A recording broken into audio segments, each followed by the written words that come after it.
Thailand's new Prime Minister Paetongtarn Shinawatra said she has finalized the lineup of her cabinet and expect to submit the ministerial appointment for royal endorsement this week.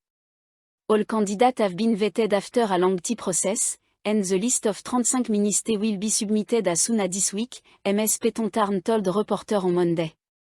The new coalition government led by Ms. Paetongtarn's Pheu Party is expected to officially take office by mid-September, acting Prime Minister Phinthan Wechayachai said earlier.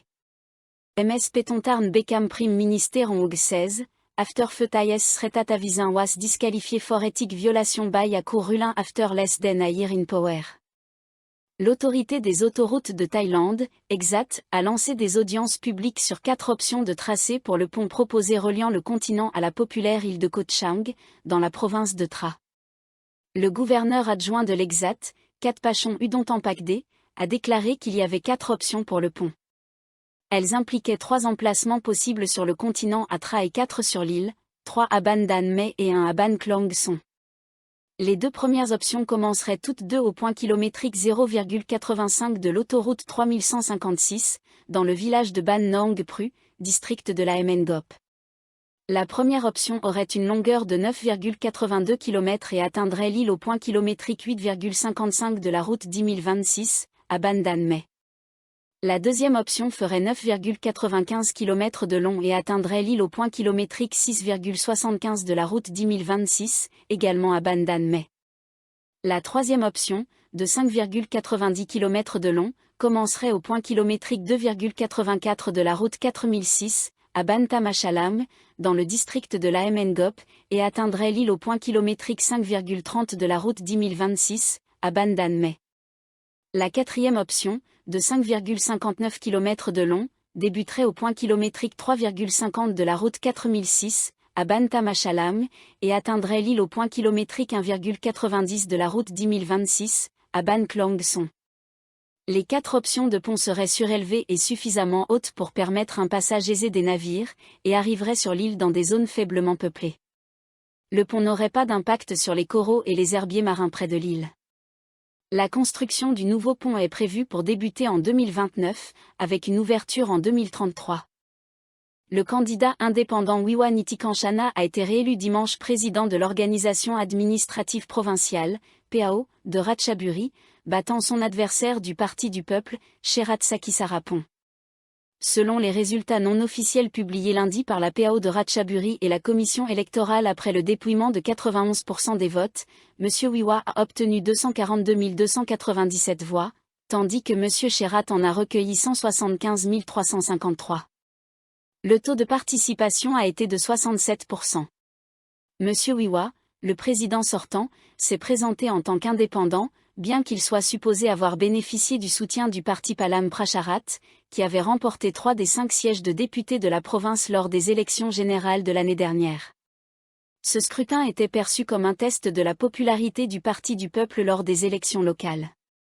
Le parti a présenté des candidats dans plusieurs provinces pour les élections des gouvernements locaux. Des personnalités influentes du Parti du Peuple et des dirigeants du mouvement progressiste, dont Anatorm Juangrong Ruangki, avaient fait campagne à Ratchaburi pour mobiliser le soutien en faveur de M. Sherat. Ils avaient appelé leurs partisans à transformer leur colère en vote lors de toutes les élections après que le prédécesseur du parti, le parti Move Forward, a été dissous par la Cour constitutionnelle le mois dernier. M. Wiwa a remercié tous ses partisans après avoir pris connaissance des résultats et a déclaré que sa victoire était due à ses performances passées en tant que président et à sa politique de rencontres continues avec les habitants de la province. M. Sherat a reconnu sa défaite et a déclaré que le parti tirerait des leçons de ce résultat. L'ancien conseiller en chef de Move Forward, Pita Linjaroenra, a écrit dans un post Facebook que cette défaite ne découragerait pas le Parti du Peuple. Il espère que le parti pourra remporter les prochaines élections dans la province. L'idée de construire une nouvelle ville en remblayant environ 300 000 rails de zone maritime, depuis le Tambongpak Nam du district de Muan à Samu Prakan jusqu'à l'embouchure de la rivière Tachin à Samu Sakon, gagne du terrain, avec le soutien de certains experts. Le projet de remblaiement proposé servira également de mécanisme clé pour empêcher Bangkok d'être submergé par les eaux de crue, tout en freinant l'érosion côtière croissante dans le district de Bang Krinthian à Bangkok, situé entre Samu Prakan et Samu Sakon. L'idée de ce remblai a été lancée par l'ancien Premier ministre Thaksin Shinawatra lors de son dîner-débat très médiatisé, Vision pour la Thaïlande 2024, organisé à Bangkok le 22 août, au cours duquel il a présenté cette proposition comme l'un des plans de développement futur du gouvernement. Besoin urgent. Suchatve Suansawa fait partie de ceux qui soutiennent cette idée, affirmant qu'elle aurait dû être mise en œuvre depuis longtemps. Il est bon signe qu'une personnalité aussi importante du pays considère cela comme une question importante, a-t-il déclaré. La proposition de remblaiement a redonné espoir à ceux qui travaillent pour sauver Bangkok des inondations et d'autres problèmes liés à l'érosion côtière.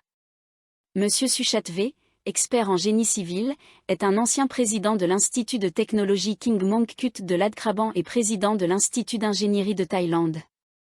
Il est actuellement chef adjoint du Parti démocrate. L'amélioration de l'économie est la priorité absolue du gouvernement, mais la lutte pour protéger Bangkok contre une situation d'inondation de plus en plus grave est également importante et mérite d'être reconnue comme une priorité, a-t-il ajouté. Le réchauffement climatique et son impact sur l'aggravation des inondations sont des sujets auxquels tout le monde aurait dû prêter une attention suffisante depuis longtemps, a-t-il déclaré. Non seulement les ingénieurs, mais le public devrait être bien conscient de l'impact du réchauffement climatique. Techniquement, il est possible de combler les zones côtières érodées de Bang Khintian et les mers environnantes, ce qui pourrait potentiellement ajouter plus de terres habitables à ce district dont l'espace a diminué en raison d'une grave situation d'érosion côtière, a expliqué M. Suchatve. La ville ne pouvait pas attendre le processus naturel graduel de dépôt de sédiments, qui pourrait résulter d'une proposition antérieure visant à construire des épis perpendiculaires à la côte de Bang Khintian. Cela ne pourrait jamais suivre la vitesse de l'érosion côtière, a-t-il ajouté. Le Premier ministre et le gouverneur de Bangkok devraient prendre cette idée de remblaiement au sérieux car elle aurait dû être adoptée et mise en œuvre il y a longtemps.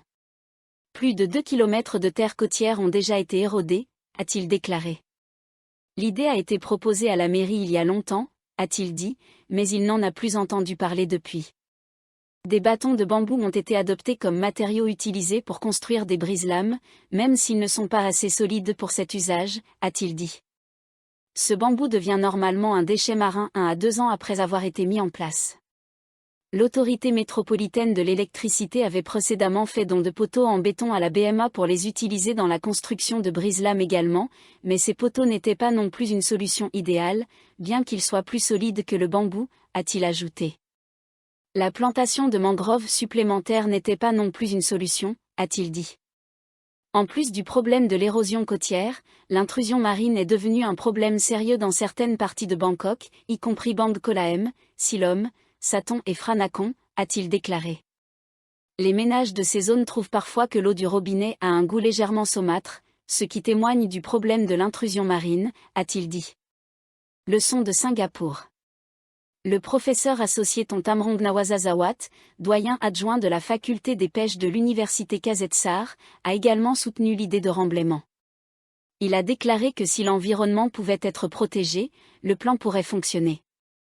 Singapour a adopté un tel modèle et prévoit de construire une nouvelle longue île qui s'étendra parallèlement à une route menant à son aéroport, appelé Long Beach, a déclaré le professeur Tong, expert en environnement marin.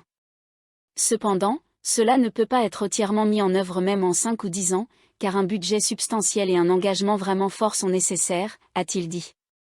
Si Bangkok devait adopter le même modèle que Singapour, un budget pour financer l'inclusion d'un système efficace de protection de l'environnement devrait être sécurisé. Même si le coût de l'ajout d'un système de protection de l'environnement au projet peut augmenter les coûts totaux de 3 à 10%, ce système est nécessaire, a-t-il déclaré.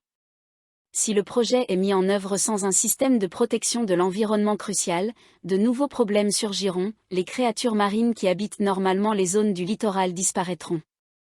La question clé est de savoir si le gouvernement sera prêt à investir autant pour que cela se produise, a-t-il déclaré. Normalement, lorsque le budget est limité pour un tel projet, la partie du budget consacrée au financement de la protection de l'environnement est la première à être réduite. La BMA a précédemment déclaré qu'elle accélérait un projet de construction d'une digue pour protéger les 47 km de côte de Bang Khintian contre une nouvelle érosion, après que plus de 2700 rails de terre côtière ont été perdus en raison de l'érosion. Le projet est en cours d'évaluation de son impact environnemental.